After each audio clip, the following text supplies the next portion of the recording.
Pois mira, hoxe é 21 de marzo e que vou ver o Día da Poesía. Unha das formas máis apreciadas da expresión e identidade lingüística da humanidade. Foi a UNESCO, no ano 1999, o organismo que adaptou por primeira vez esta data para a celebración do Día da Poesía. Pretendíase apoiar a diversidade lingüística a través da expresión poética e fomentar a visibilización de outras linguas que se atopan en perigo. Tamén é unha ocasión para homenaxear os poetas e os poetas que promoven a lectura, a escritura e o ensino da poesía. Non hai terra de debates, debe desde cultura reflexar esta cantidad de xente que temos que fai poesía. En este caso, pois temos unha das voces voces novas en poesía, que é Manuel López Rodríguez, que é un poeta nogués multipremiado, activista cultural e artista multidisciplinar. Comezou a escribir con 16 anos. A mí encantame isto, que vou ler a parece moi significativo.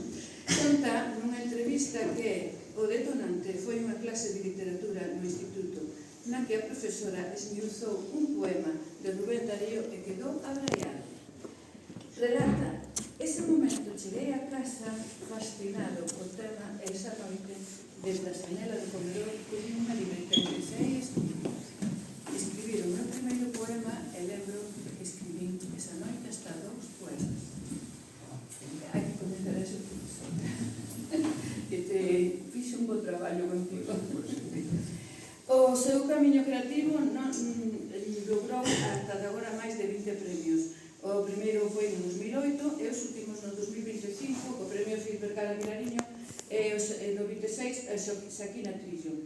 Escribiu, ten publicados máis de 14 libros e o último é Onde nace, que foi no ano 2026. Hai moito que dicir de Manuel, pero vais encargar os compañeiros que me acompañan hoxe, que están na mesa, que son Ramón Blanco Fernández, escritor e poeta, que comparte con Manuel o activismo cultural, coincidindo en moitos proxectos, e tamén Manuel do Río, historiador e filólogo. Eles son encargados, junto co poeta, de darnos a coñecer, de recitar e de alegrarnos un pouco esta tarde do Día da Poesía. Benvidas á Casa Cultural. Agradecemos a Chelo Martínez, o Concello, que nos fala de mestre de cerimonias neste acto. E nada, pido disculpas por chegar un poquinho tarde, efectivamente estaba aparcado, verdade? Ao final, bueno, se nacer en moito sitio. Dixen, divin ter ido a aparcar onde aparcaba sempre cando viña a Colectivo Sacou, que sempre iba para San Lázaro. E incluso me axudaba o final do Miñato, a principios eran máis seguros para aparcar sempre, pero me axudaba a aparcar. Cada vez que veña a sempre teño a recordo deses anos de xuventude, nos empezamos a escribir, os tres, tamén xente desta por aí, como María, Óscar, etc., que empezamos a escribir no Colectivo Sacou, na Casa da Gramática, tamén no Instituto. E creo que a primeira pregunta debería ser esa, que cando empezaste a escribir, además do que dixo o Chelo, efectivamente foi con Abel, con profesores que falas iso, e senón podemos entrar xa na parte de Sacou, ou incluso na parte previa a Sacou, non? Estás me preguntando que... Claro, creo que se pregunto é como ves de escribir, cando son poquinhos dos inicios. Vale, bueno, Parte do de Mabel, pois... Vale, a anécdota, a que dicía aquí Chelo era completamente certa, a profesora chamábase Mabel, por suposto, creo que tamén a coñecedes, era nosa profesora de literatura española. Bueno, unha anécdota moi manida, pero si é certo, unha vez esmiuzou un poema en clase, como que, non sei se o resto dos compañeros lles fixo o mesmo efecto, non? Pero no meu caso, a mí sorprendeu que a poesía fora iso. Si é certo que a mí os Reis Magos, daquela non había Manuel e o Palpador estaba ainda de camiño, entón os Reis Magos a min traíame xoguetes e sempre me traían algúns libros, entón eu os libros pasaba deles, xogaba cos xoguetes e cando me cansaba dos xoguetes entón botaba man aos libros, non? E sempre lín, pero nunca lín poesía. O que eu lía habitualmente era novela infantil, estes libros xogo de pasa a página tal, según o que unha escolla, nunca lera poesía. E con Mabel, pois, sería que de abraiado. E cheguei a casa e dixen, vamos a ver, era un poema de Rubén Darío, lembro do libro Azul, un poema que ademais chamase Ben, non sei buscades, está por aí. E cheguei a casa e dixen, bueno, a ver, isto non pode ser tan difícil. Entón puxeme ali na xanela, escribín o poema e dixen, bueno, a ver, Rubén Darío, por aí anda a cousa. Entón, máis ou menos, vou facer un segundo que eu creo que... Un segundo, dixen, bueno, eu máis ou menos creo que por aí anda a cousa, non? E é curioso, pero eu comecei a ler, a escribir poesía no mesmo momento en que comecei a ler poesía. E así foi, pois sí, os debo a Mabel. Esa poesía está moi inédita, non? Toda esa poesía está inédita, toda esa poesía. Eu, ao cabo, na distancia, pois acabo vendo etapas, non? No que eu fixen. Entón, vexo unha etapa na que imitaba esa poesía romántica, neomodernista, non influenciada por Antonio Machado, Rubén Darío, Rosalía de Castro, etc. Claro, que era o que estudiábamos no instituto. Era a poesía que eu lea, non tiña bagaxe, non, de lecturas. E entón eu distingo desa etapa. Depois pasei a outra etapa na época de estudiante en Santiago, na que se facía unha poesía máis emulando un pouco a poesía dos 90, unha poesía máis urbana. Todo iso está... A miña época en Ourense, está aquí o Selario, que, bueno, é un membro aquí do colectivo literario que pertenzo actualmente, que é a Xeración Illada. Na época tamén de Ourense, tamén unha poesía moi urbana, moi decadentista. E prácticamente toda esa poesía está inédita, exceptuando os poemas que publiquei na Casa da Gramática, que era a revista do Instituto, a Caramusa, que era o vocero do colectivo literario Sacou, e algunha outra cosa. Eu faría unha pregunta, se nos afermamos sobre a importancia que ten para ti os colectivos os que pertences, ou claro que a tua biografía literaria está presente, pertencer así a grupos e tal. Pero antes disso, queria che preguntar, para non perder o fío, no que falábamos sobre esta poesía inédita, para un pequeno salto na biografía de Manuel, ti no ano 2008 publicas un libro, e desde ali, a ano 20, que non publicas ningún libro máis que o saiba, non? Ou si? Hasta 2020. Foi a tua evolución realmente, aunque te a publicar aí. Non hai nada deses libros do 20 ata ahora, que son xa 14 libros, creo, non sei, ou 15, non chegamos aí xa. Non hai ningún poema rescatado, reescrito, refeito daqueles anos de cando tiñas 15, 17 anos? Non si é certo que revisei eses poemas e teño recopilados, pero siguen inéditos. Eu fixen ese traballo de Virginia Woolf, a poeta de Emily Dickinson, unha palabra millón de roto, un libro precisamente de Ramón, de Emily Dickinson, onde que ela non publicaba, pero si é certo que guardaba todos os seus poemas, que tiña todo arquivado. Entón foi moi fácil recopilar. Eu sempre que teño aquí a Cris, que está aí co móvil, sempre que teño todos. Os meus poemas están aquí. En caso de que me pase algo, os meus poemas están aquí. E hai unha copia no meu ordenador do traballo. Entón, aquí e no traballo. Desde hai un tempo quixen recopilar todo, non? Foi un exercicio casi de arqueoloxía, porque tive que regresar as carpetas do instituto, poemas que había escrito en panos de papel dos bares, en libretas, en apuntamentos, e foi un follo por folla. Creo que o recopilei todo, incluso poemas que tiña grabados en cintas de audio, casetes. Fixen a transcripción, creo que teño recopilado, non podo decir que o 100%, pero 99,9% seguramente o teño. E teño guardado, non está inédito. Agora non cuento de estadísticas casi non se fai tadas de este, pero sempre di, hai un 90% de posibilidades de que tal, hai un 40% de veces que fuma tal, sempre ten eso todo moi medido. Vale, non sei se queres empezar disso, non me gustou monopolizar a conversa. Non, tranquilo, Ramón. Como nos comentou Chelo e como nos comentando Ramón, empezamos a escribir con 16 anos explicando ese poema. Pero podes entrar un pouco máis en detalle sobre que é o que entendías como poesía e que é o que buscabas facer coa poesía nesa época. A poesía, como é ben sabido por a maior parte da xente, a que é un xénero que ten tido moito prestixio e tradicionalmente ten sido quizá o xénero literario máis prestixioso, é certo que se volveu no século XX, quizá nos últimos anos, un xénero menos consumido, menos lido, percibido quizá como máis hermético, máis difícil, menos accesible, mellor que o gran público. Entón, cando ti empezaches a escribir e cando empezaches a ler, nese momento, que entendías que era a poesía para ti? Que querías facer coa poesía? Sí, algo completamente diferente do que fago agora. Si é certo que a min sorprendeume e gustoume porque naquele momento chamoume muitísima atención precisamente a explicación que Manuel deu naquela clase. A ver, Manuel en realidad estaba esmiuzando un poema de Rubén Darío, pero estaba dando as claves da poesía modernista, ¿no? A poesía que ten influencias pues, románticas, parnasianas, etc. ¿no? Claro, simbolistas, claro, efectivamente. Entón, claro, a mí era un mundo que de repente, ostras, isto é tremendo, o sea, hai outro mundo, aparte dun mundo, ahora volvo a pensar iso, pero desde unha perspectiva máis de Baudrillard e de Guy Debord e esta xente, non? Pero hai outro mundo que non é o mundo no que vivimos, non? Hai outro mundo que é un mundo maravilloso no cal o poeta funciona como enlace, non? Entre este e o outro, a ver, non é nada que non inventáramos católicos antes, non? Pero sí que me chamou muitísima atención, non? E esa posibilidade de percibir outras cousas e de ver outras cousas a través da creación poética, non? Que é certo modelo que facíamos modernistas, os simbolistas franceses, etc.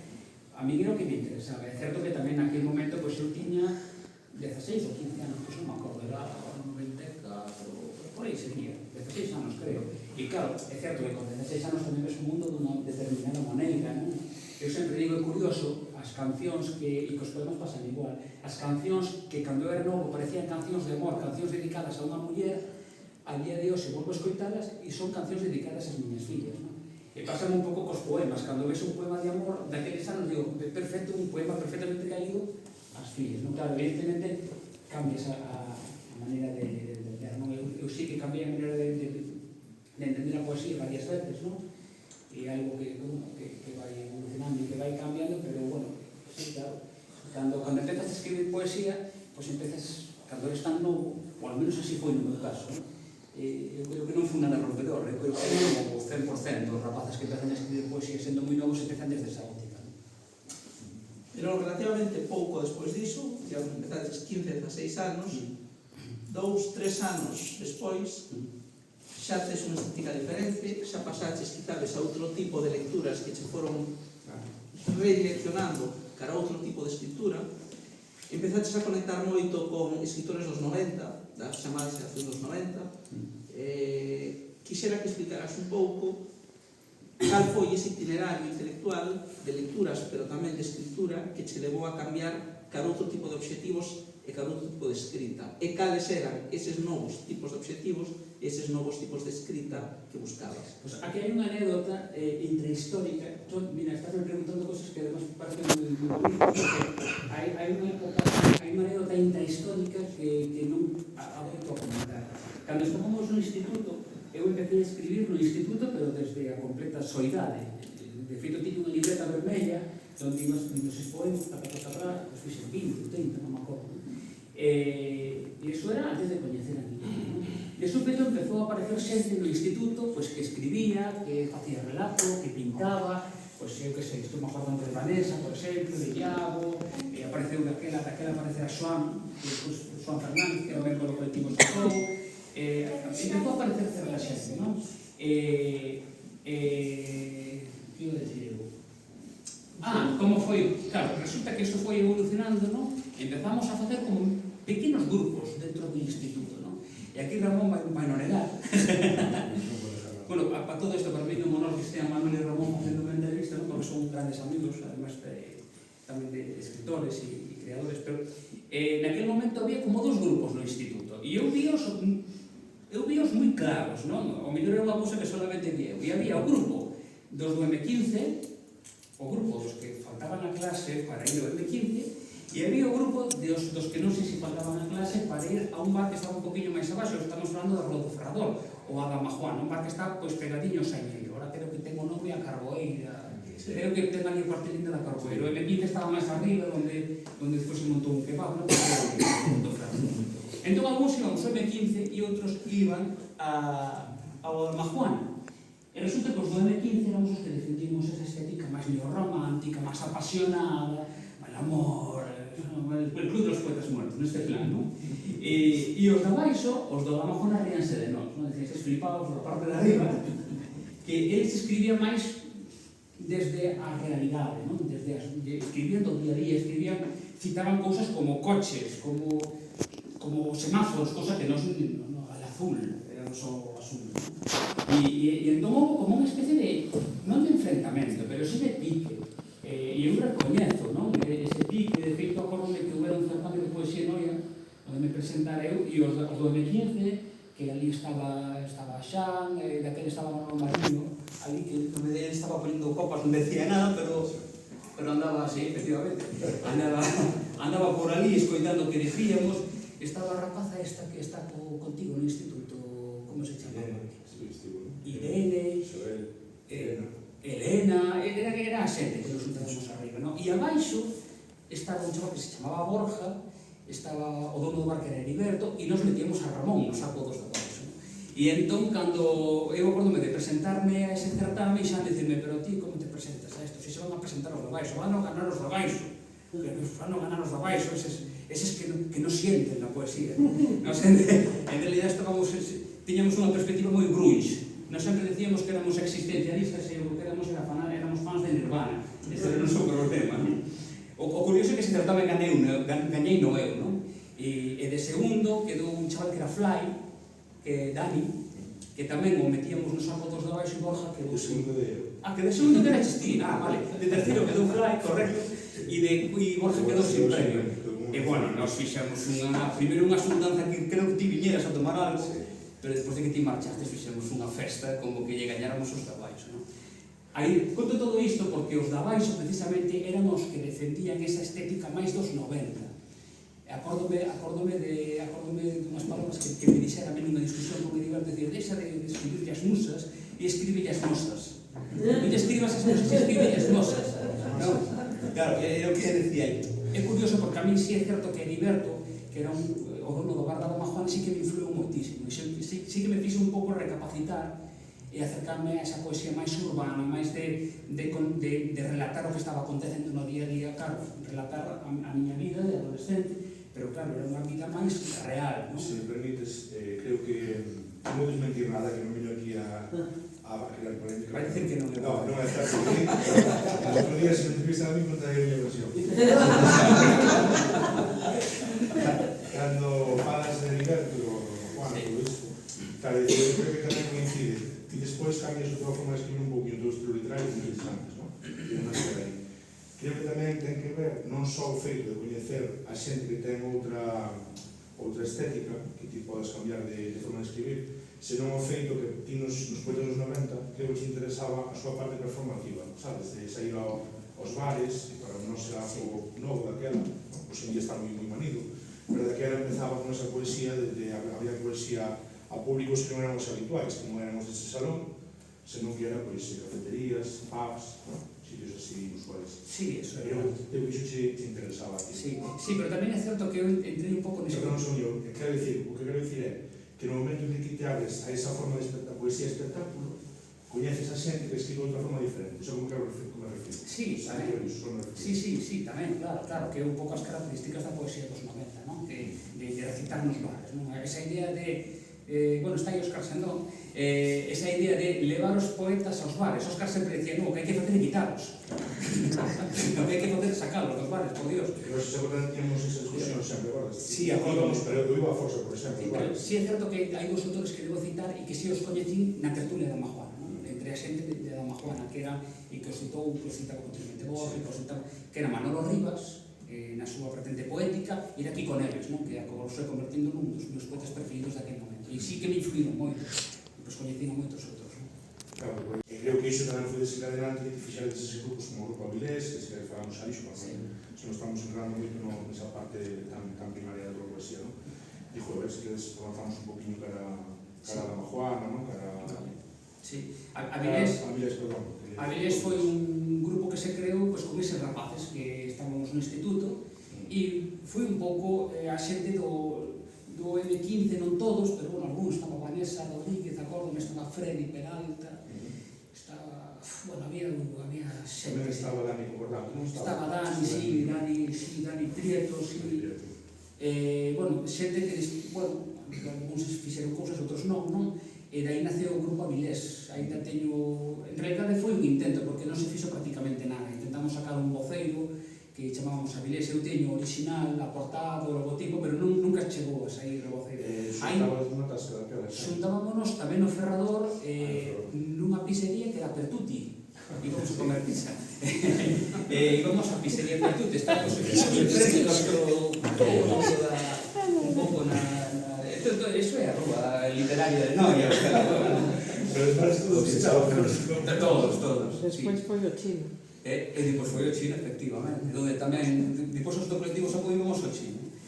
Eso foi a Vilés, pero durou moi pouco. Despois pasámonos ao Adamajuana, aí foi onde houve casi esa fusión, non? Entre os do M15 e Adamajuana, e empezamos a facer reunións no Adamajuana, pero aí pasaron...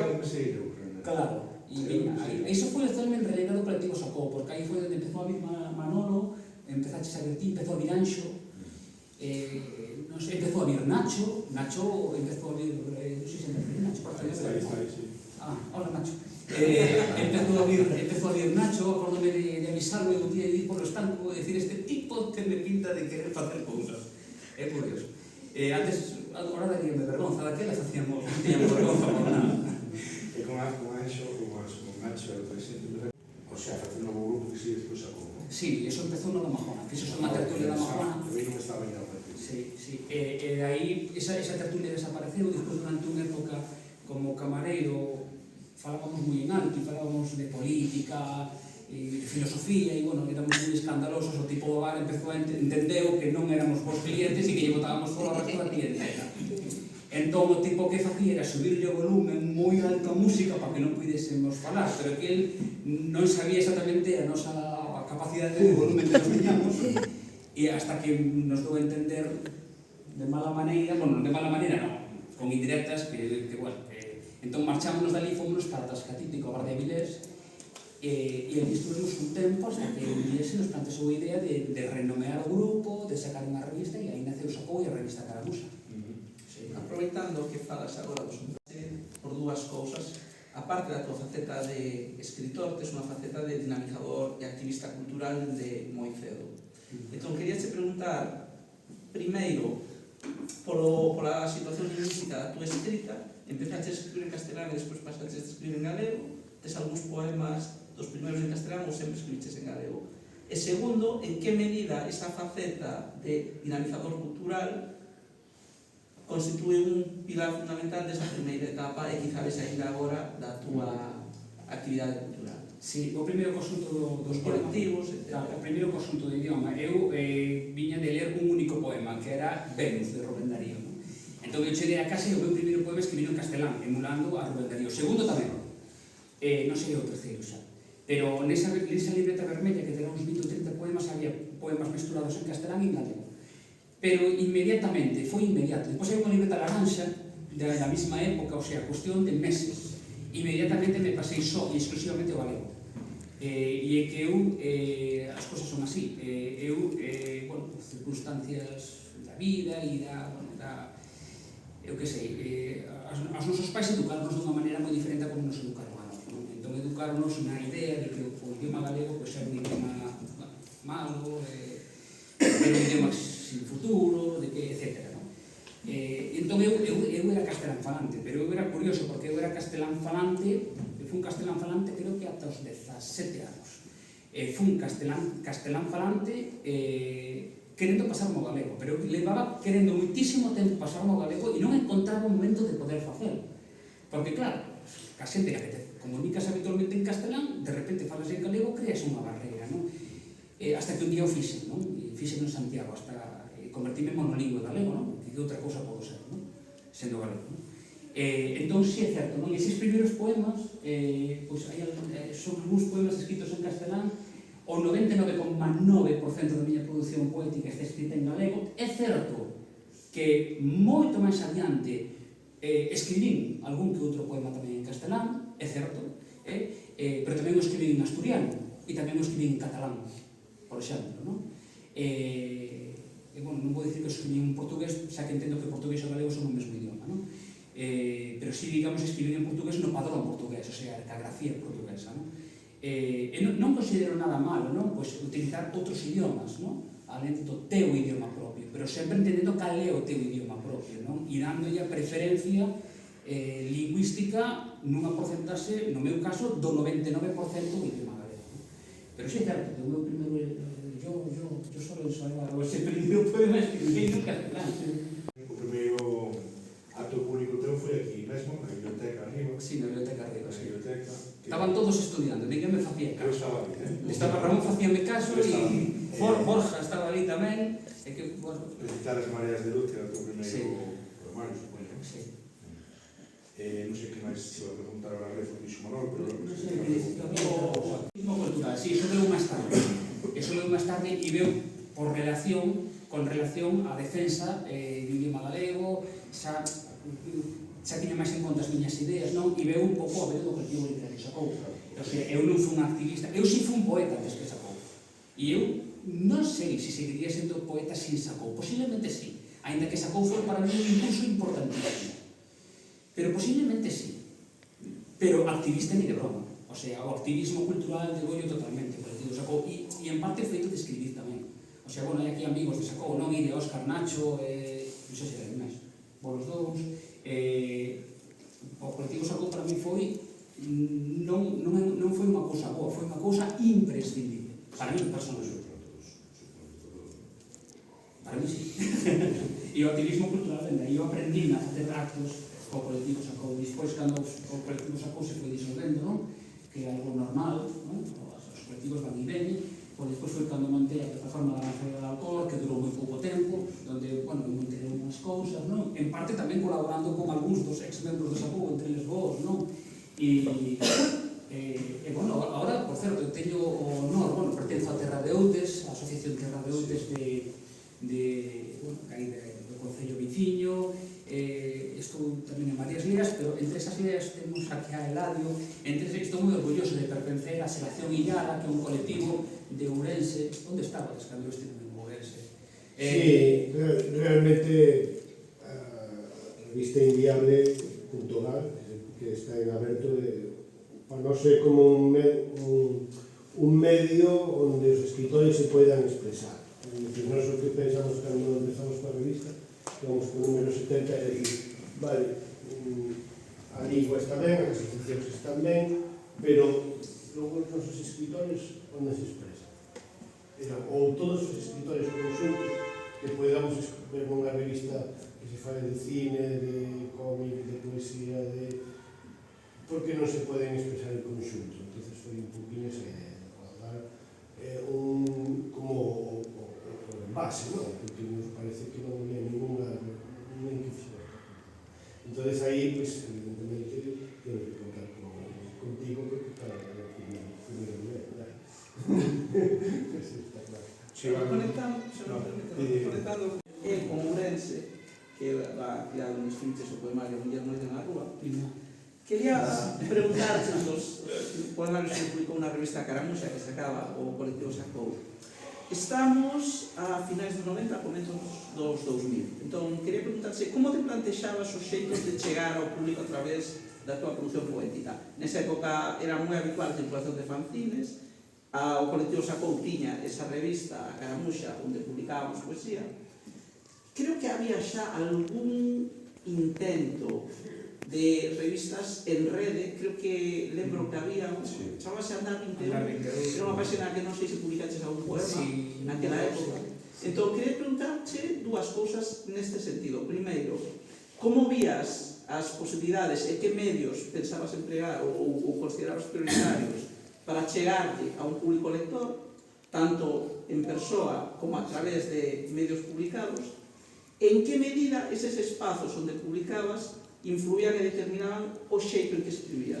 Estou pensando, por exemplo, no teu diseño de poemarios axeitados ao espazo e ao formato que tiñas na revista Caramuxa, que normalmente eran 2-3 páginas. Sí, Mima, é casi como estar facendo un exercicio casi psicoterapéutico, non? Porque ao Andar 21 xa non me acordaba desa publicación, e o Copyright, acordome de Copyright, Mima, xa non xo...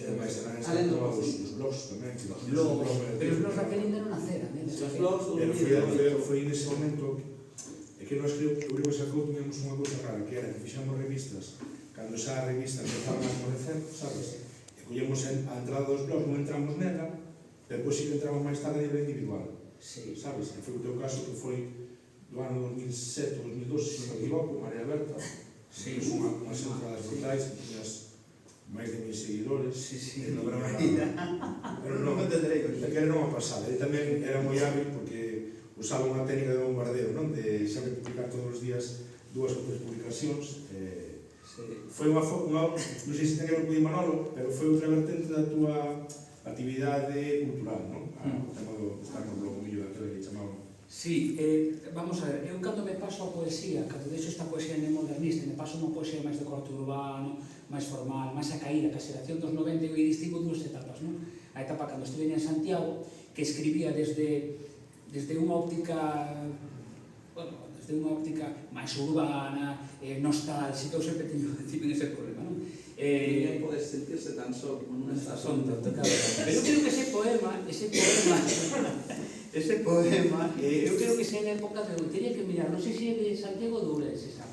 de Santiago. De Creo que Santiago. se publicáchelo na Caramuxa Sí, de Santiago, sí. 0.2. Porque depois pasei unha época ourensana, unha época onde vivín en Ourense e para mí, no personal, pasaron unha serie de circunstancias vitais que a mí pesaronme moito. Para mí ir a Ourense, comentaba o outro día aos compañeros de Inviable, para mí ir a Ourense ainda me sigue doendo moitísimo. Cada vez que vou a cidade, outro día os compañeros levaron un miudiño. Había muitísimos anos que non entraba no miudiño. O miudiño iba eu a escribir poemas e a deprimirme, ali mirando para as paredes. Sigue igual. E sigue exactamente igual, agora é exactamente igual.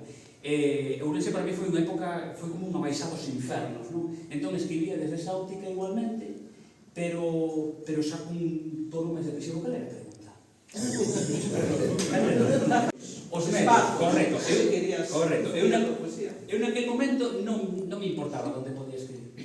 Quero dicir, non podía preguntar, que non me importaba absolutamente nada. De feito, escribía en papeles soltos, en follas, que depois perdía ou que arregolaba. Non perdía nada, porque eu gardo todo.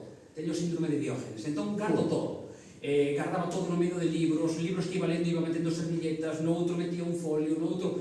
Entón non pensaba publicar. O único sitio onde eu publicaba na época ourensana e na época tamén de Santiago era na Caramuxa, que era a revista nosa. Non publicaba en ningún outro sitio. Si publiquei algo en Andar 21, creo que eran os poemas de Isabel, como se chamaba? O Surrealismo Isabel, que era un micropoemario que fue publicando pouco a pouco, non sei se na Casa Gramática e depois na Caramuxa, verdad? E algúns poemas están en Andar 21, se mal non lembro. Pero eu non pensaba que... De feito, o da Muller Noite na Rúa foi un dos poucos libros que fixen libro, o sea, vou facer son 7 ou 8 poemas, é un libro moi pequeniño, e despois en Surrealismo Isabel igual, son como 7 ou 8 poemas tamén dun tema, e ao final concentreinos en Mareas de Luz. Foi tamén un intento de facer o libro, pero non facía libros, eu escribía, sigo facendo, escribía, ahora escribo xa para libros, pero escribía moito, escribía 3, joder, houve unha época no instituto onde escribía daquela corrixía menos, escribía 12 poemas ao día, 15, 20 poemas ao día, pois podía escribir 20 poemas, levantábame escribindo poesía e editábame escribindo poesía, e nas clases escribía, así suspendía todo, claro. Eu era moi bo estudiante, pero en como non escribía poesía. Contabas que escribías moito, nós creo que os vosotros se sacou que durante moitos anos defendíamos en conversas en que ti non estabas como máis poeta de todos nós, aunque non tiñas libro publicado. Eso non mo dicía de ser Claro, pero defendíamos. Eu dicir, non, era máis poeta de todos nós, pero non publicou nada, tal. Os meus publicou un libro, vale, entón tiñas un libro, era poeta dun libro, ben. Pero de repente, tes unha eclosión brutal, como dixen antes, no ano 20, en adiante, ata hoxe, non? Non parou ainda estes días ganabas aí o premio. E ademais eu padeço porque son a persoa que corrixe os textos que nos manda para publicar. Entón, cada vez que gano o premio, e sentimentos encontrados, non? Porque alégrome por él, pero por outra parte dou pena en inglés, no que me imagino unha tarde ou dúas corrixindo os poemas de Morel por ser algunha rata que se lle colase. Ainda que, bueno, ten unha lengua bastante boa, quero dicir, tamén quero dicir, é unha persoa que cuida moito tamén a lingua. O que che quería dicir con isto é que hai unha xente que agora, non sei se dixe ano pasado, agora non se digo a ti na cara, pero a mí teñen medito se ti escribes para ganar premios. Igual me pregunto un pouco incómodo ao mellor, pero quero dicir que ganas moitos premios. Como? Digo que hai moita xente que me ten dito, así, claro, como está adiante, lógicamente, se escribe para os premios, non? Eu que dicía antes, que escribía, sempre escribo, e dicía, antes non facía libros, agora se fago libros, non? Entón eu digo, ti nós o que conocemos é un proxecto moi serio, no que vas incluso facendo unha lectura intertextual dun libro a outro, non? Hai como diálogos entre eles, pero ao mellor collendo a túa obra de forma separada, non? De forma illada, sí que se pode percibir eso que a veces, pois, que escribes, porque hai tal premio e tomandas un poemario ese premio. É así ou non é así? É así que mando un poemario a un premio. Non é así que escriba para un premio. Non é así, é completamente falso. É completamente falso. Non, porque temos falado isto moitas veces, non? Non pusísemos a ver Sí. Mario Que ademais é curioso, porque hai no tema dos premios, non? Hai certames literarios por toda Galicia, etc. E o máis habitual son certames literarios. Certame literario Concello de Vilalba, certame literario Concello de Carral, certame literario Filomena Dato, ocurrense máis, o Fizo de Cara Vilariño, son certames literarios. Pero depois hai certames literarios que teñen un enfoque. Entón, eu aí é raro que envío. Porque, claro, tens que escribir en concreto para ese certame. Imagínate, porque un que se me ven a memoria, o certame de poesía erótica Illas e Sargas, é poesía erótica. Claro, nin é o que eu fago, nin se Pero aferra. fai Neida. Eh? O Neida, que tamén escribe na revista, fai poesía erótica. Sí, pois mira, pois, claro, hai que escribir a propósito para Que é moitísimo certame. fans, no pasado. Sí, Pero moitísimo. sí, de feito, que é Xulio, Xulio, Xulio, de feito, creo que ten gañado ese certame. É moitísimo cercano. Pois, claro, para ese certame hai que escribir. E concretamente, digo, pois vou facer o esforzo, carai, vou escribir un libro que eu non tiña pensado, que a mí non me atrae de principio, pero tamén me sirve como exercicio de creación, non? Entón, vou escribir, pois é curioso, porque eso efectivamente fixe, non? Enviei un libro ao Illas e Sargas, un certame erótico, e cando leo o libro, isto de erótico non ten nada, pero eu vou enviar. Isto, se lle das voltas, eu creo que pode haber aquí algo de novo. Eu estaba pensando cando escribí tal. Vale, entón, pois envío. Evidentemente, non gaño o certame, collo o libro e envío. Pois teño este libro, aquí que fago con ele? Pois vou enviar, por exemplo, ao Loeiro Rei. Pumba, premiado. E cando me premian no Loeiro Rei, o primeiro, de feito, hasta creo que estaba aquí cando yo dixo, ostras, o libro erótico saiu premiado no Loeiro Rei, o sea, non donde tiña que sair, non? Entón, eu escribo, e unha vez que teño o libro, pois fago o proceso, que creo que é o proceso normal de calquer escritor, de dar a coñecer ese libro. Algo que antes non facía. Antes escribía e amoreaba, porque, bueno, formaba parte do meu proceso como poeta. Eu son poeta, por tanto escribo. Son un can e, por tanto, lado. Pois eu funcionaba así. Entón, sigo funcionando así. Considero que para mí a poesía non é un oficio, non é un traballo, que tamén o é, pero, aparte disso, tamén é algo que me identifica. Para mí é identidade, non? Pero agora escribo libros e claro, o proceso normal é daros a coñecer. Entón, que faz? Pois, cos libros tes tres vías. Tes envías editoriais, envías a un axente literario ou envías a premios. E, bueno, neses tres, pois, a veces os libros salen publicados nas editoriais. O Xente de Rompe, Cana Corei, por exemplo, que non ten ningún premio, foi enviado a unha editorial e aí escolleronlo, non? Ás veces, cando saques uns cuantos, as editoriais se poñen en contacto contigo, non? Pues tamén está a opción dos premios, claro, e a veces ganas e a veces non. Pero non escribo para os premios, porque además é complicadísimo. Escribes para... que escribes? Premio de poesía de sonetos, sabe? Porque eu non fago sonetos. Claro, mira, relacionado con iso, como ti ben dicías, és unha persoa moi disciplinada que se dedicou a escribir poesía a diario, entón acumulaches unha enorme cantidad de poemas dende que empezaches a escribir ata agora e sigue, pero sí que hai unha cesura que se pode ver, como comentaba Ramón, en que ata o 2008 non publicas Antítese Nativa e ata relativamente pouco, hasta o 2020, non é cando empezas cunha eclosión masiva e impresionante de publicación de libros e de gañar certames. Entón, quería preguntarche a que atribúes ese cambio de fase? Porque ti estabas escribindo eses libros e tiñas os escritos, xa os mandabas a certames. Que o que explicarías ti que levou a que de repente todos eses libros teus empezasen a ser recoñecidos, a ser premiados e a ser lidos? Pois eu creo que é algo que non depende de mí. Creo que é algo que depende, por un lado, das novas editoriais que xurdiron, non? Caso de Urutá, o caso de Medule, por exemplo, das novas editoriais que subiron, dos novos xurados nos certames. Poñoche un exemplo, o orden no que eu publico os libros, a orden na que eu publico os libros non é a orden que foron escritos. Eu sempre digo que estou escribindo un único libro, que é a obra completa, espero que algún día sea publicado. Eu non sei porque teño idea de que vou morrer antes que Cris, entón é un cometido que lle deixo a Cris, eres a responsable de...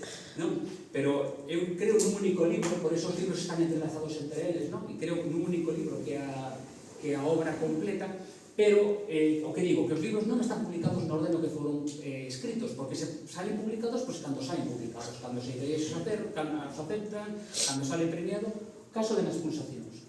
Nas pulsacións é un libro moi anterior, é un libro que empecé a escribir como segunda parte de Quintes Negativa. E mira como pues, foi publicado agora, non sei, 3 anos, así. Pois, non sei, Eu non estou de acordo con que ese é un único libro, porque a diferencia de outros autores, que sí que teñen un estilo propio, chegando a novidade, a nosidade, tú eres capaz de hacer estilos diferentes en momentos diferentes, que iso é unha locura, é dicir... Pero iso é unha decisión, Eladio. Iso a mí gusta. Pero iso é increíble, iso nunca vi. Mira, a mí encanta a música. Mira, hoxe no traballo, de feito, no traballo non literario, falaba con unha persoa e dicíalle que estábamos falando de ir ao cárcere. E dicía, o cárcere non pode ser tan horrible, dicíalle. O peor do cárcere é que tens que relacionarte con xente. Eu se pudiera encerrarme só, sabes, no alto dun castelo, non? Como el conde de Montecristo, non?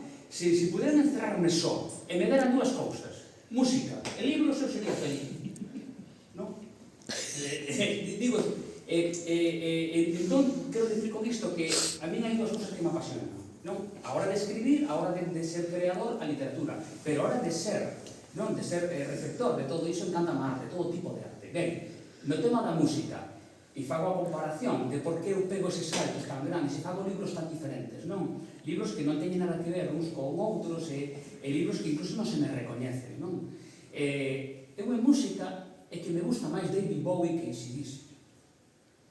Sinto se hai algún fanático de AC/DC por aquí, pero sinceramente solamente fixeron unha canción. Entón, a mí gustame os artistas que cada disco é diferente, que cada disco ofrecen algo novo. Non un grupo que está continuamente escribindo a mesma canción, compoñendo a mesma canción, vas a un concerto de AC/DC e todas as cancións son iguais, o sea, podría ser unha mesma canción repetida 20 veces e, bueno, estou sendo un pouco hipócrita dicindo iso, non? Pero non sei se vale de comparación, non? A mí gustame máis a idea de David Bowie, a idea de ir cambiando, de facer cousas diferentes, de non ter unha escrita reconocible. E gracias a eso tamén gano premios.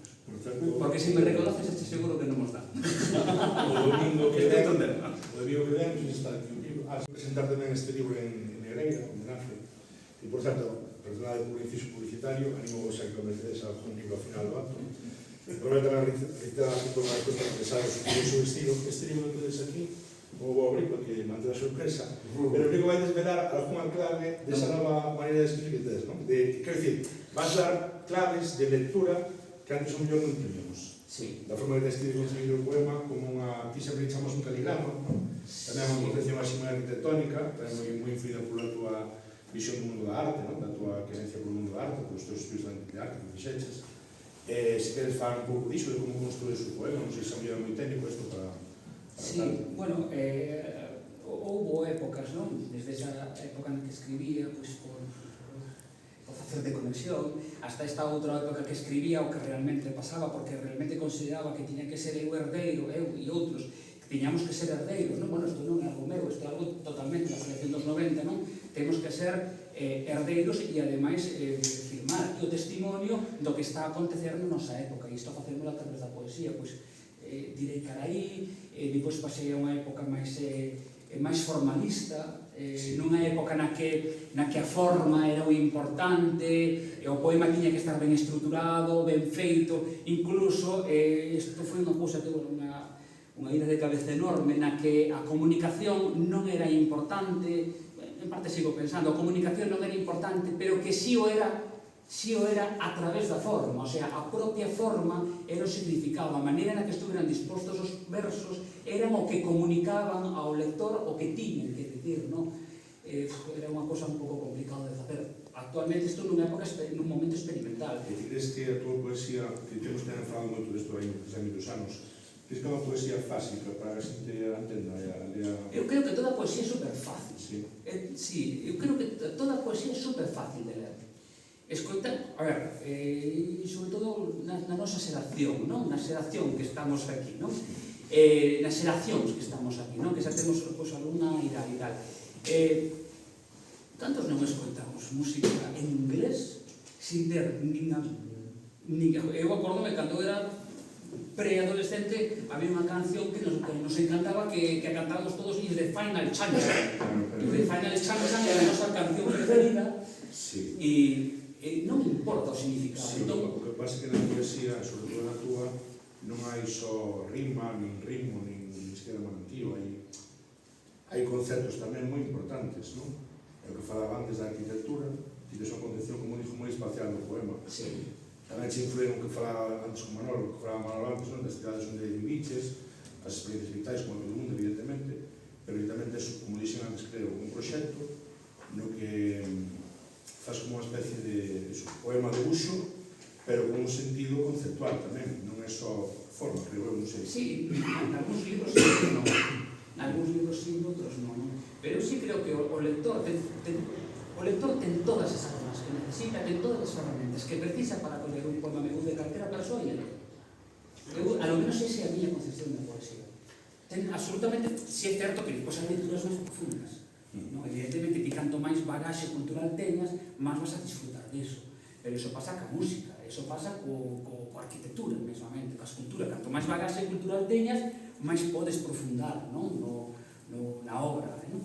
Pero iso ten varias capas e ten varias lecturas, non? Entón, desde a capa máis superficial hasta a máis fonda de todas, eu creo que calquer persona pode... O que pasa é que hai moita obsesión, e iso é algo que, fíxate ti, perdura de aqueles tempos, non? Da poesía romántica, esa idea del poeta do poeta sufrindo, porque é incomprendido, esa poesía... Entón, aí se teño que entender o que poeta... Non tens que entender. De feito, a inmensa maior parte dos poemas, iso é unha cosa que digo moito a xente, non? Ese poema non fala de mí, fala de ti. Como que si, fala de ti? E eu cando estou lendo un libro, non me importa o que diga, o que o autor... Evidentemente, ele ten as súas circunstancias, e ten o seu tema, e ten evidentemente, pero que a mí non me interesa. A mí interesa a minha obra dese escritor, e en tanto esa obra me pode servir a mí. Entón eu reinterpreto e volvo a música, non? Hai unha canción que me encanta de Eric Clapton, non? Que is a wonderful... Como é a canción? You are wonderful tonight. Efectivamente, sí. Como? You are wonderful tonight. Chamamos así? Sí, non sei se é esa. Wonderful Tonight, chamamos a canción. Vale, Wonderful Tonight é unha canción de amor que Eric Clapton lle escribeu a súa ex-muller. Pois para mí Wonderful Tonight é unha canción que me recorda cando levaba a parada e me collía de cachete. Non, a canción fala de que che colle de cachete. E a mí que ninguén me diga que esa canción non vai... Esa canción é esta. Agora que Eric Clapton digo que sale da gana. Pero, entón, eu creo que a arte está un pouco tamén para facer uso dela, non?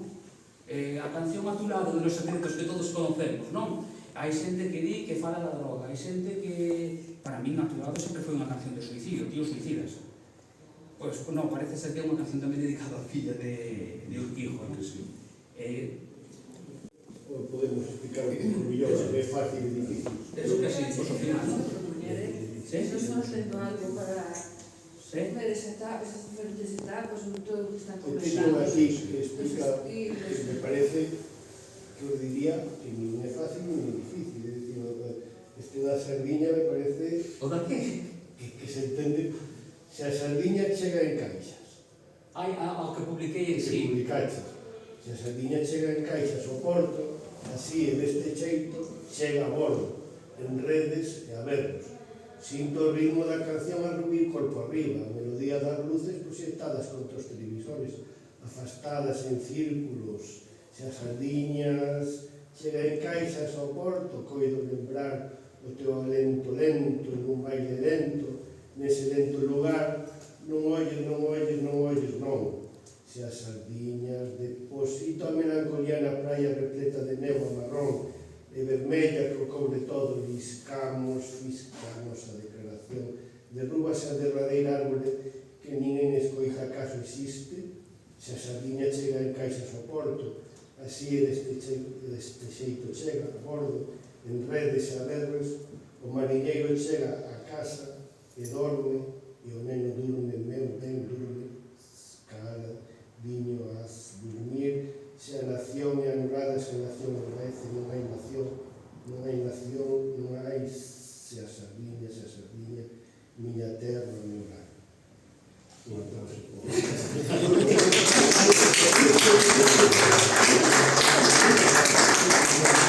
Poemas que estou publicando na Empleable son poemas que intento escribirlos desde a primeira vez que fago iso, e intento escribirlos desde unha óptica jauntolóxica. E desde unha óptica jauntolóxica desde a perspectiva de Simon Reynolds, que é un crítico musical, para mí a música é moi importante, baseado a súa vez na filosofía de Mark Fisher. Esa idea dos futuros cancelados, de que do futuro veñen fantasmas, as fantasmas sempre veñen do pasado, pero hai unhas fantasmas máis horríveis, que son as fantasmas que veñen do futuro, fantasmas de algo que non aconteceu, non? Esa idea de Mark Fisher de que chegamos ao final da historia, de que ao final da historia, mal que nos pese, é este capitalismo atroz no cal vivimos, estamos vendo o que está pasando no mundo actualmente, non? E entón non hai futuro, non hai nada mellor que isto, e se isto é o mellor que hai no mundo, agüita, claro. Pois todo o que nos ven a nós do futuro que nunca chegará, a partir de agora todo é un presente continuo, non se vai a mellorar, non se vai a conseguir nada mellor para o ser humano que isto que temos, que é algo horrible. Pois ese futuro que nos ven, eses ecos deses fantasmas que nos veñen dun futuro que nunca aconteceu, pois é o que eu intento facer a través disto. A ver, en realidade, tiro moito duns compositores que me gusta moito, un deles é Burial, por favor, escoitad a Burial, ten un disco que se chama Andrew. Andrew é unha auténtica pasada. Escoitando ese disco, entendedes quizáis parte desto. Hai outros de Gareth Taker, Aphex Twin, en algúns dos discos, etc. Entón, bueno, son poemas quizás a época na que estou pasando, son os poemas máis contemporáneos, e a época, para min, a época máis triste do que está pasando, non? Poemas que escribín despois de ver a bebés de 2 meses, 3 meses, ver as imaxes, porque todos as vimos nos nosos móviles masacrados en Gaza. É un antes e un despois, é o fin da historia. En realidade, é o fin da historia e é o fin da humanidade. Despois de Gaza, non somos seres humanos. Entón, a ver, non é algo que eu invente, eu escribo desde esa óptica, intentei encontrar poetas que escribisen desde a jantoloxía, a verdade que non atopei ningún, seguro que os hai, non? Pero chamoume muitísima atención ese pensamento, non? De Simon Reynolds, non? Bueno, en realidade ven de Fisher e ven de Deleuze, creo que, non sei se pronuncio ben, non? Pero eu creo que o fin último é o de Simon Reynolds, que a mí impresionoume moito esa idea da fantasma. Os fantasmas son do pasado, son de xente que morreu no pasado e, por tanto, o fantasma ven a nós desde o pasado, de todo o que pasou no pasado. Son fantasmas que ven dun futuro que nunca aconteceu e que nunca acontecerá. E entón nos percibimos os ecos que nos veñen do futuro ao cal nunca chegaremos, porque vivimos nun presente continuo, nun mundo horrible, o sea, acaba de caerse diante dos nosos ollos toda esa idea pos-Segunda Guerra Mundial de normas incluso para a guerra, de normas de dereitos humanos. Isto acabouse, agora volvemos a unha especie de época medieval, algúns chaman de neofeudalismo, e a mí é unha cousa que me feta moito. Bueno, non sei se quere algo que se quere contar, porque pode preguntar aquí o concurso. Mira, unha última pregunta. Antes comentabas, ou tes comentado tamén en moitas ocasións, que o teu oficio, o teu traballo é o de poeta, pero o que che dá de comer son outros traballos que faz, por exemplo. A día de hoxe... Pero é un tema interesante, sí. Claro, entón, conectando con iso, gustaríame que o mellor deses alguna impresión hai un debate, ou hai moitos debates na literatura galega actual, pero un dos debates máis recentes que se ten divulgado entre o gran público, este debate sobre a profesionalización da escritura en galego, onde tes, por un lado, xente que insiste en que necesita se profesionalizar e, por lo tanto, hai que crear tamén unha serie de mecanismos para que os profesionais poidan tanto escribir como dedicarse profesionalmente, e isto pódese percibir tamén como unha especie de rexeitamento a unhas tradicións máis consolidadas que tamén hai no sistema literario galego, onde por as dificultades evidentes de vivir, de escribir, a escritura non ten un componente de gañarse a vida profesional, senón que é algo que se fai xunto con outras tarefas para gañarse a vida. Entón, quería preguntarche a tua opinión sobre este debate e quería conectado tamén con un feito que mencionamos de pasada, pero que non deixa de ser un feito extremadamente curioso. Gustame, creo que non son capaz de dicir un escritor en galego que teña gañado máis premios que ti actualmente. Eu creo que non, Eu creo que non. Es un escritor extremadamente premiado. Porén, a miña sensación persoal é que non hai unha traducción, unha conexión entre este tipo de recoñecemento que tes e un tipo de recoñecemento máis conectado precisamente con sectores do sistema literario galego para os que este tipo de actividades de premios, etc., parece que non teñen chicha ou non teñen significado ou non teñen o valor que deberían ter. Son dos preguntas. Eu teña que dicir que cortar un momento. De feito, permíteme apuntar unha cousinha, quitaste de definir moitas veces, que tamén preguntaba antes isto, como un outsider. Sempre proceso nas túas biografías. Digo todo isto. Vamos a ver. Si eu sempre me considerei un outsider porque sempre me gustou estar nas marxes. Pareceme o bonito da arte está sempre nas marxes. Sempre está nas marxes. Na parte central, na parte carca, na parte consolidada, é onde hai menos cousas. Na parte académica, non? Na parte académica tive recentemente que facer resurado recentemente e era a parte non académica, non, do asunto. Na parte académica é onde todo é máis aburrido. E a parte chula é onde están as masas. Por iso a mí sempre me interesa ler o que fan os rapaces novos. É horrible dicir isto, significa que eu xa non son, pero eu sempre fui un rapaz novo. A mí me interesa moito ler o que fan os rapaces novos. Moito, pero ainda que non publiquen, ainda que cho enseñen, porque aí é onde está a chicha, aí é onde está o interesante, aí está onde a mí me interesa como lector, aí está o que a mí me interesa, non? O que pasa é que dun tempo esta parte, tanta xente do centro se pasou a vivir nunha casilla no campo nas marxes, que hai máis ambiente nas marxes que no centro. Entón vai chegar un momento onde ser marxinal xa está no centro, non? No tema que ti me comentabas, non? De si se pode ou non vivir da poesía. Eu aquí, e hai un debate con isto, non? Eu creo que sempre houve, e creo que o seguirá vendo. Eu aquí son o yin e o yang. Eu teño unha parte na que estou de acordo e outra parte na que non. Primeira parte, vou dicir, na que estou de acordo con eso da, entre aspas, a da profesionalización. Depois recordo con os premios. O da profesionalización. Non me gusta esa palabra. Aquilo que se convirte en profesional, aliénache. Aquilo que che aliena, deshumanízache. Eu aí penso como Guy Debord, non? Cando ele decía que había que facer os xetos, había que estar creando todo o tempo. Ele decía, a única maneira de sair da sociedade do espectáculo que o capitalismo nos impón é ser creador, crear a marxe do sistema, non facer cousas baixo a lógica do comprovento, que evidentemente temos que facer porque temos que comer, pero independentemente desa parte, temos que ter unha parte na vida para crear, para intentar salir un pouco da sociedade do espectáculo, de ver o mundo real. E eu sí creo nisso. Eu creo firmemente nisso. Entón, eu non quero que a miña actividade, aquí vou me contradecir moitísimo, eu non quero que a miña actividade sea unha actividade profesional, unha actividade da cal comer. Non quero, porque é a miña parte libre. É a parte que me humaniza, que me pon como ser humano no mundo. E ademais pasa unha cousa, cando escribes desde a lógica do mercado e te profesionalizas, vas a escribir o que o mercado quere. Ti non podes ofrecerlle a unha persona unha cousa que non quere. O sea, se ti montas unha zapatería, vas a vender os zapatos que a xente quere que lle vendas. non vas a... Ti queres facer uns zapatos con unhas plataformas así e non xos vai comprar. Bueno, seguramente alguén cho compra un par, pero seguramente non podes vivir deso. Aí xa partimos dunha barreira que é a barreira lingüística, nos lectores que tes, e a barreira do xénero que é a poesía. E no propio mercado. É a poesía. Quero dicir, o que distía exactamente unha persoa que entra no mercado escribirá Piño Planeta, non? Sí, claro.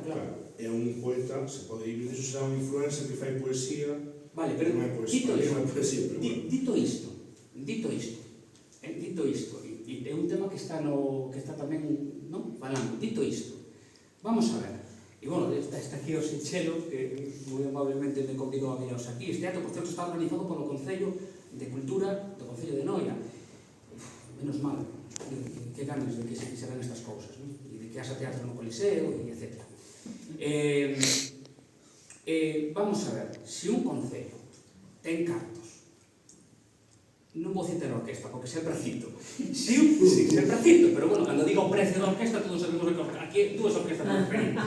Se un concello ten cartos para gastar 40.000 euros nunha orquesta ou en dos, ten cartos para pagar de un poeta 100, 200 ou 300 euros para ir a recitar. Entón, aquí pasa unha cousa, escribir desde a lógica do mercado, non, pero ser pardo tampouco. Claro, iso é o que eu entendo. Iso é o que eu entendo. Se eu entendo que os concellos, as diputacións, a Xunta, etc., o Estado, debe ter os cartos asignados para a cultura. Entón, aquí estou un pouco co yin e co yang. Eu si entendo que os poetas deben cobrar. Depende. A mí se me chama unha asociación cultural de non sei onde, pois eu non lle cobro. Depende, se me chaman para unha gala contra o cáncer, pois eu non lle cobro. Como lle vou cobrar? Pois non lle cobro, a ver, xente que cobre, eu non. E cando eu escribo sin cobrar. E recito sin cobrar. Agora, tamén entendo, e se un concello me chama e me di que non me paga, eu vou. Agora ben, eu entendo que independente...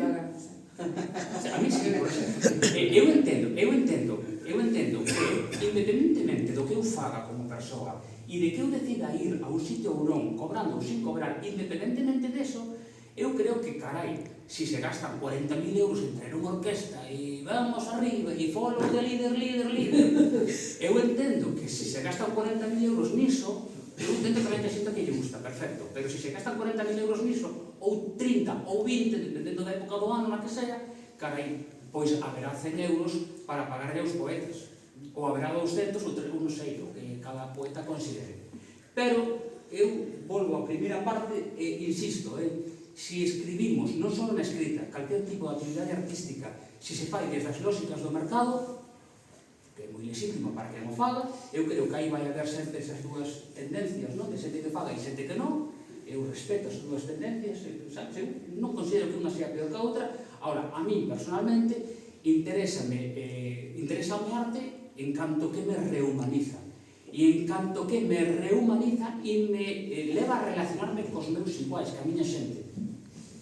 Mas ainda nun momento de todo o contrario, o que intentan guiarnos, non? Nos ponemos por separado. Entón, a pregunta exactamente. Claro, eu é curioso, porque eu, desde o ano 2020, non podo dicir que viva da poesía. Pero casi. De feito, eu recoñezo que en algún momento pensei, de contados o que tei de riba, non? Pero en algún momento digo, e se eu acaso me dedicase só a isto? Non? Entón, claro, estou dicindo por un lado, non? De que eu non escribo por isto, pero si é certo que me ven dado, e, bueno, pois tamén o agradezo, non?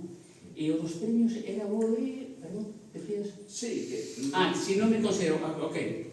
Os premios literarios son premios que se poden dar ou poden non darche. Eu non me considero peor, mellor escritor agora que me deron un montón de premios a como era antes. Eu non me considero mellor escritor agora. Os premios literarios son algo moi importantes, primeiro, porque, bueno, porque che dan un capital que che libera de tempo pues, para poder seguir creando. En segundo, porque moitos dos premios levan a publicación do libro e iso tamén axuda moitísimo. Pero eu non creo que o feito de ter un premio che converte en mellor ou peor escritor. Como non telo significa o mesmo. O sea, eu podo non ter ningún premio e ser un gran escritor. Eu creo firmemente simplemente niso. E depois tamén digo, e ademais digo porque ademais eu estou a día de hoxe moitos xurados, non? En moitos xurados de premios, non? De feito, esta pasada semana veño de fallar as residencias de literatura e pensamento que van ter lugar no Pazo de Mariñán. Os xurados avalían ben, pero xe é certo que, bueno, a veces entran as modas, non? E se ahora se pon de moda en que todos os poemas teñen que falar de coches, pois todos os poemas teñen que falar de coches. Pois é un horror. É realmente horror, sobre todo cando eu son un membro do xurado que ten que estar dándolle caña ao resto dos membros do xurado dicindo que non vou a premiar eso. Pero se se pon de moda que hai que falar de casas azuis, pois falamos todos de casas azuis e todos temos que falar de casas azuis. E pobre daquel poeta que non escriba unha casa azul nun poema, o que deixe moi claro que está a favor das casas azuis. E iso é horrible para a creación. Entón, eu non considero que un poeta, por non, eu teño defendido a poetas boísimos en certames que non saíron premiados. E hai poetas, non vou dicir que sean malos, porque malos non son, se non serían premiados, pero os malos se quedan moi descartados. Pero si é certo que hai poetas que digo, joder, este libro, bueno, está ben, e o meu nome vai na primeira página como membro do xurado dese libro, non? Pero claro, é a maioría, a veces, entón non sei se contesto a pregunta. Ter premios significa algo, sí e non. Sí e non. E despois hai moitos libros meus que non foron premiados hai 10 anos e que son premiados agora. Agora o xurado gustalle, hai 10 anos pois non lles gustaba. Bueno, como son libros moi diversos, a mí tamén entender de que, bueno, de que máis ou menos algo ben debo estar facendo, non? Porque son libros que falan de diversos temas, están escritos de diversa maneira, e entón, pois, e salen premiados, non todos, hai moitos que non, pero eu estou cometendo algunha vez, e eu sempre digo, os meus mellores libros son os que non salen premiados. E teño algúns que son libros inéditos e que posiblemente non salen premiados, e que editores que rexeitaron, sí. Sí. Ao final, despois, cando eu morra, quis publicar os que será morra completa.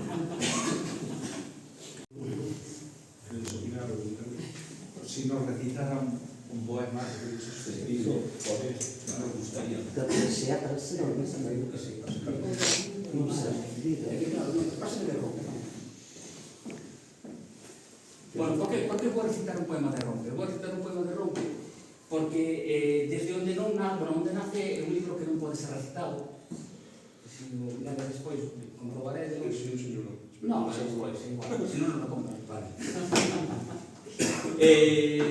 Onde nace e onde non nace son dos libros que non relacionados.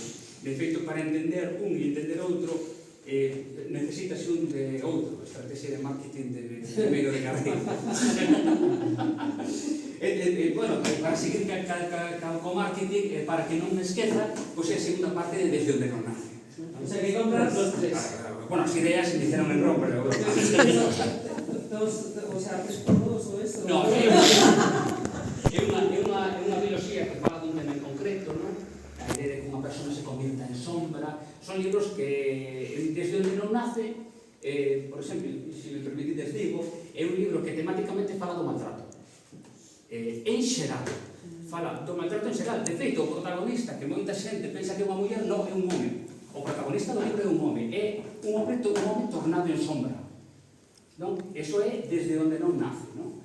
Pero ao mesmo tempo, desde onde non nace, tamén procura ser unha parodia a poesía que se estaba facendo aí, ahora creo que se deixou de facer, que se facía hai 4 ou 5 ou 6 anos, non? Donde salieron un montón de poetas premiados, salieron un montón de libros, salía na crítica, todo ese tipo de poesía, e desde o meu punto de vista moi humilde, hai libros que, bueno, non eran moi sobresalientes, non?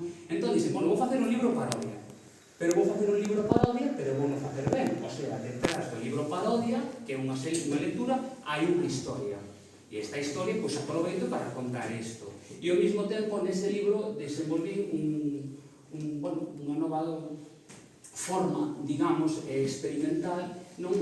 Traballando coas liñas de tensión e traballando coas repeticións asimétricas, esas repeticións que colocas no poema e que non son ben sonantes, que non quedan ben colocadas, que quedan mal colocadas a propósito, incluso consumando o verbo de diferente maneira no poema. Como se chama iso na poesía medieval?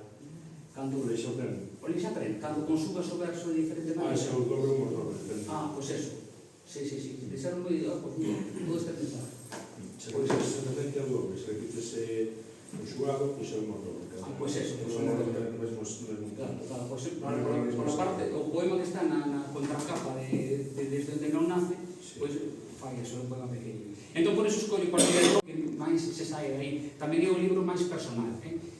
Desde onde non nace, para que non me esqueza, é un libro moi persoal, pero sí é certo que digamos que o personaxe está como máis camuflado, non? En Rompen non está tan camuflado. Non sei que importancia ten que o libro sexa máis ou menos persoal, en realidad. Bueno, pois é, que sei,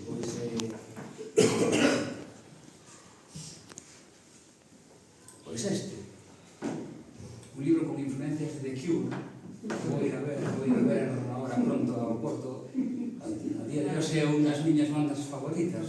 Eu descubrí, é o que ten, a veces un descubre América cando descubrí The Cure hai 4 anos. Son un tío do meu tempo.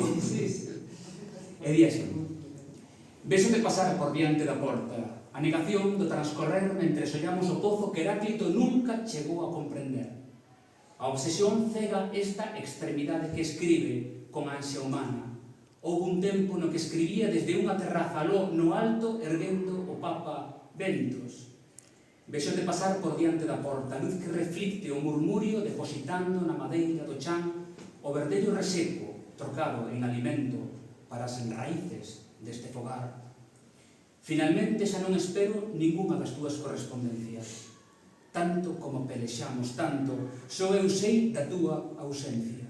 Nos xardíns urbanos, nas cabinas de teléfono, na chuvia, no rasío, desde onde nacían as moradas, celas dunha prisión irrecoñecível, cheo de erva, trevo, estrugas. Non agardo a túa voz rompendo a tarde, penetrando no silencio, estragando a mornura. Finalmente quero evitar o contorno animal que me obrigaba a desplazarme dun lugar a outro. Falo desde a irracionalidade, falo desde todo o coñecemento, o bosque. E, bueno, acabo de darme de conta, pero sí é certo que este poema precisamente ten referencia a miña estancia en Ourense, a unha parte importante da miña estancia en Ourense.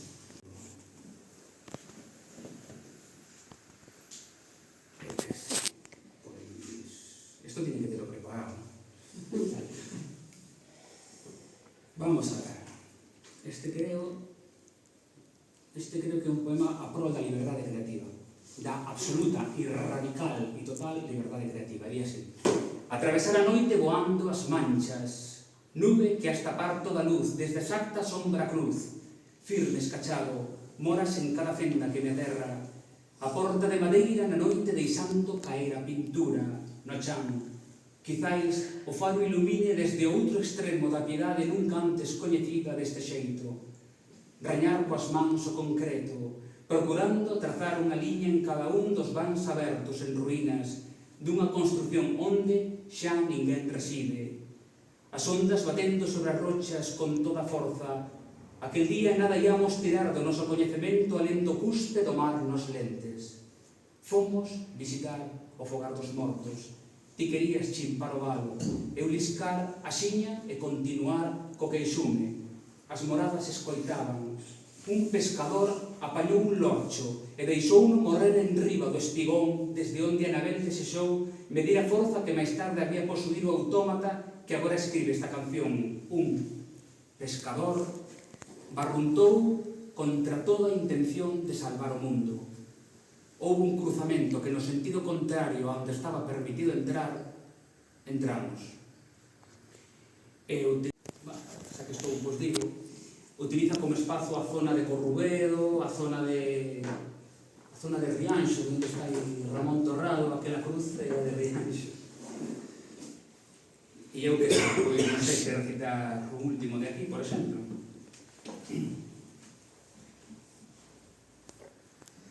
Vale. Entre a néboa dun día, esquecendo as fachadas acristaladas dos xeriátricos señoras en andador ollando os campos de fútbol. e regresar cando a claridade esvaecía. Boto tanto en falta esta melodía. Boto en ansias fuxir pola estrada a algún lugar onde ninguén me coñeza.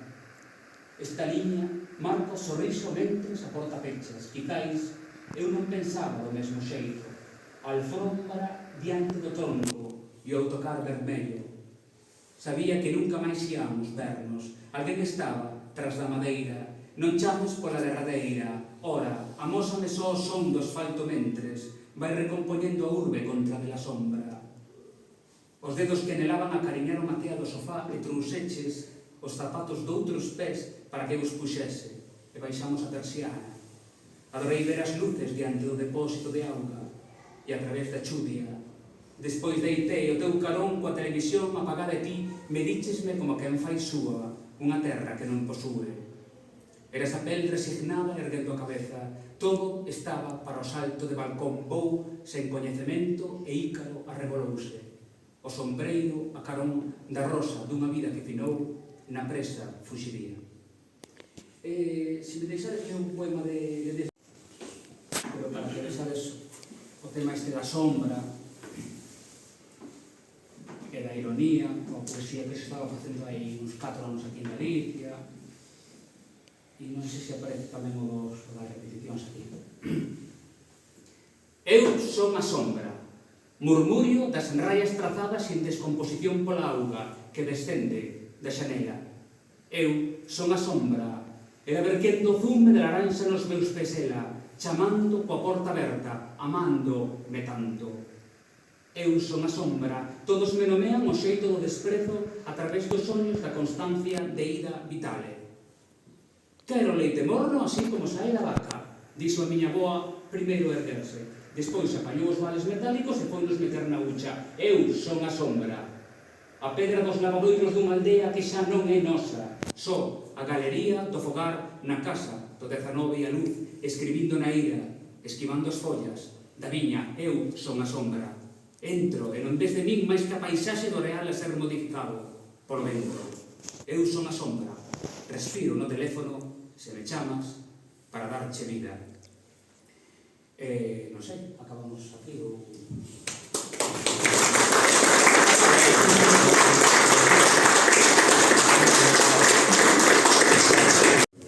Preguntar nada máis, convido-vos a que compredes algún libro que Morel presupúo señalarse en Morel.